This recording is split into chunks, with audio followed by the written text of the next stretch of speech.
Ezbini Makri, infermierja e njohur e Gjirokastës që tërheq vëmendjen e turistëve në hyrje të kalas Argjiros. Ajo sfidon vitet dhe kushtet e motit për të ndjekur pasionin e saj mbi punimet artizanale të dorës dhe bimët medicinale të cilat i mbledh vet. Një interes tepër të lartë që turistët shfaqin sidomos për bimët medicinale si çajmali e kamomili apo erza. Bimëve medicinale. A kanë kërkesa turistët e huaj? Kanë kërkesa për çajmali më shumë. Çajmalit e preferojnë. Preferojnë çajin e malit. Çajrat e tjera shkojnë më pak. Si Rigoni shkon. Edhe Rigoni. Edhe Rigoni shkon. Si janë shitjet krahasuar me kohët e mëparshme, me vitet e mëparshme? Ska, vitet e mëparshme kishte shitje.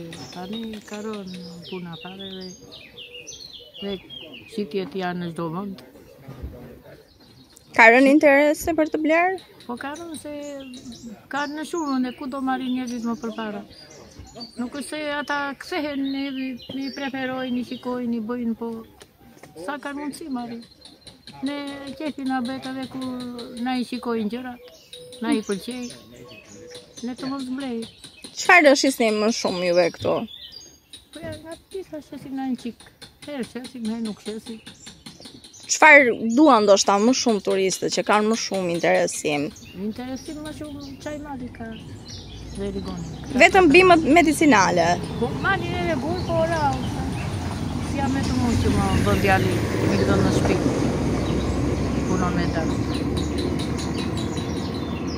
Ju vetëm punoni këtu? U bëj letan tella vetë, po si kam thirrë.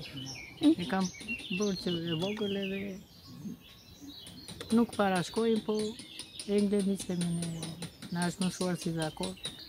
I pëlqejnë. Juve pavarësisht se jeni në këtë moshë, është dhënë të dilni dhe të shisni këtu. Po dalim se sesionet janë të vogla, nuk kemi mundësi që t'i përballojmë. E shihni ndoshta përveç pjesës së të ardhrave si një mënyrë që të mban ndoshta më aktive në jetën tuaj? Unë nuk jam mësuar për vetë time, se jam mësuar këtu, dal gjithnjëherë edhe kështu që më është bërë si zakon, dhe si ku mos shes fare dua të dal këtu. E me të hojt ka filluar komunikoj me ta. Komunikojnë në gjuhë të huaj. Do me thënë jo shumë. Merreni vesh domethënë. Merremi vesh. Këto që shes diti përdor, po kështu të jesh me dite. Unë latinisht e kam bërë kur kam qenë në shkollë. Se kam qenë infermiere, nuk kam mësuar gjuhë të tjera. Këto pjesë. Por ata janë njerëz shumë të mirë, na përshëndesin, na preferojnë, na kështu që s'ka mundësi se ikin me avioni.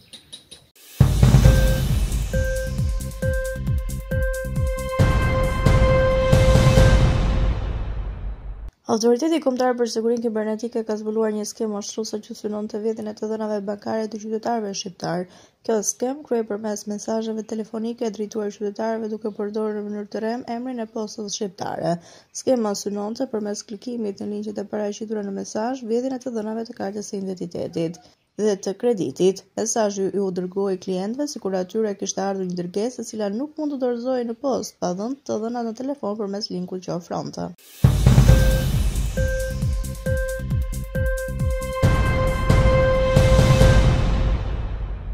Presidenti i SBA-s, Donald Trump, i ka udhëzuar Pentagonin, Departamentin e Drejtësisë së SBA-s dhe Departamentin e Sigurisë Kombëtare që të ndërmarrin veprime për të shtypur atë që ai përshkroi si traziret e emigrantëve në Los Angeles, Kalifornia. Një qytet dikur i madh amerikan, Los Angeles, është pushtuar dhe shton në pushtimin e të huajve të palishëm dhe kriminalëve, ka deklaruar ai. Sipas tij, turma të dhunshme dhe kryengritëse kanë sulmuar oficerët e zbatimit të ligjit në të gjithë qytetin në një përpjekje për të prishur operacionet e deportimit. Por këto trazirat palishme vetëm sa e forsojnë vendosmërinë tonë, ka shtuar Trump.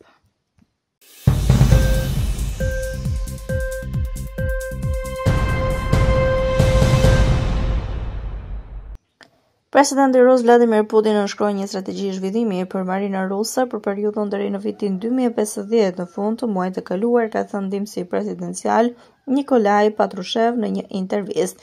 Drafti përfundimtar i strategjisë ju paraqit për shqyrtim kreu të shtetit Tajev në shkruaj të më 30 maj. Vendimi për përgatitjen e strategjisë u mor në një takim në Kremlin në korrik 2024. Me udhëzime nga presidenti, Ministria e Mbrojtjes përgatiti një draft strategjie që u finalizua më vonë nga bordi detar, duke marrë parasysh propozimet nga agjencitë dhe organizatat federale.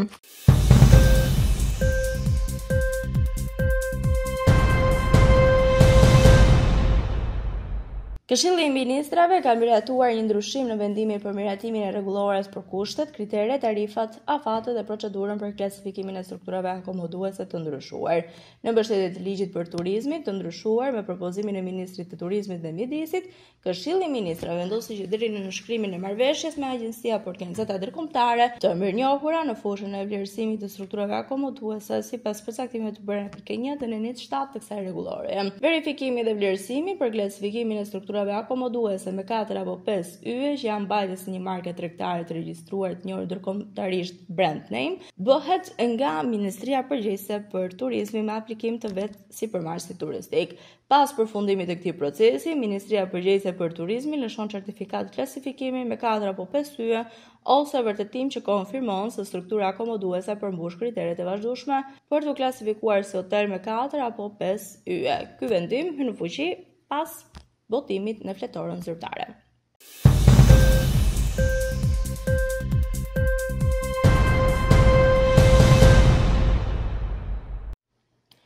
Konfederata Ndërkombëtare e Sindikatave ka konstatuar një përkeqësim të thellë të drejtave të punëtorëve në indeksin e saj vjetor të drejtave, bazuar në 97 rregullese përcaktuara në Kombet e Bashkuara dhe traktatet ndërkombëtare. Të drejtat e punëtorëve, të cilat raporti i mat në 151 vende, ranë ndjeshëm veçanërisht në Europë dhe në Amerikë, me rezultatet më të këqija për këto dy rajone që nga fillimi i indeksit në vitin 2014. Shqipëria renditet mes vendeve që kufizojnë të drejtën për grevë, duke u vlerësuar me 3 nga i tuk. Ky klasifikim preferohet për vendet ku të drejtat e punëtorëve shkelen në mënyrë të vazhdueshme, megjithëse mund të ekzistojë një kornizë ligjore që i njeh ato. Në vitin 2025, një sër zhvillime shqetësuese në Europë dhe më gjerë dëshmojnë një klimë gjithnjë më armiqësore ndaj sindikatave dhe lëvizjeve të punëtorëve. Në Greqi, Hungari, Serbi, Zvicër apo Turqi, kompanitë kanë ndërhyrë drejt për drejt për të penguar aktivitetin sindikal, duke dëmtuar mbrojtjen e punonjësve dhe duke nënminuar organizimin kolektiv.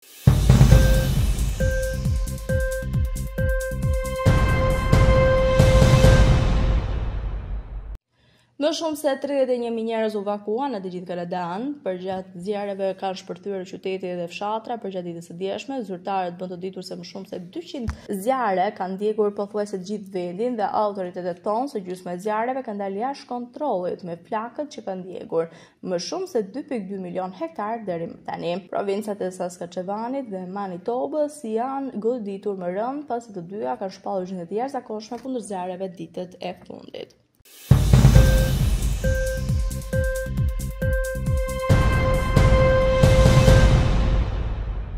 Rreth 200 të burgosur në burgun Marassi në Gjenova të Italisë nisën një trazirë masive pas ditën e së mërkurës, duke shkaktuar momente tensioni dhe kaosi në institucionin e vuajtjes së dënimit. Sipas mediave italiane, gjithçka nisi me protestën e disa të burgosurve, të cilët dolën nga qelitë e tyre dhe drejtuan drejt zonës së brendshme të sigurisë, afër barierave që paraprin murin rrethues të burgut. Situata degradoi më tej kur u hapën edhe qelitë të tjera, duke u përfshirë në trazira 10 persona dhe duke shkaktuar dëme materiale, përfshirë shkatrimin e disa qelive.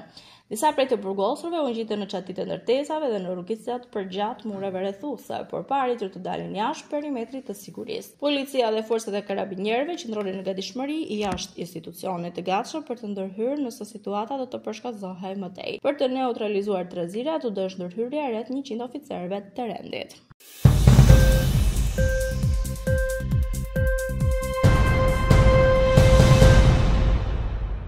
Ukraina ka hedhur poshtë kushtet e paraqitura nga Rusia për paqe përgjatë raundit të dytë të bisedimeve në Stamboll, duke i cilësuar ato si ultimatume jo realiste që nuk kontribojnë në ndalimin e luftës. Ministri i Jashtëm Ukrainas, Andriy Sybiha, bëri të qartë në një postim platformën X se këto kërkesa të Rusisë janë të papranueshme dhe nuk përfaqësojnë një përpjekje të vërtetë për të arritur një marrëveshje paqe. Në vend që të përgjigjë propozimet tona konstruktive, në Stamboll, Belarusi paraqiti një sër ultimatumesh të vjetra që nuk e sjellin situatën më afër paqes së vërtetë.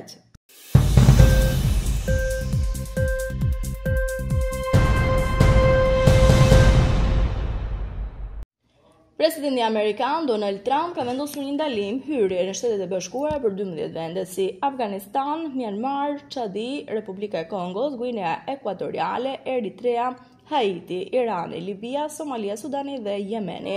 Shtëpia e Bardhë tani deklaratë se ndalimi synon të mbrojë vendin nga terroristët e huaj dhe kërcënimet e tjera ndaj sigurisë kombëtare. Trump vendos gjithashtu të kufizojë pjesërisht hyrjen e qytetarëve të 7 vendeve si Burundi, Kuba, Laosi, Sierra Leone, Turkmenistan, Venezuela e të tjerë. Kufizimet theksuan se shënimi i shtëpisë së bardhë vlen për emigrantët ashtu edhe për jo migrantët. Vendimi përfshin përjashtime për banorët e përhershëm të lishëm, mbajtësit ekzistus të vizave apo kategoritë të caktuar individësh.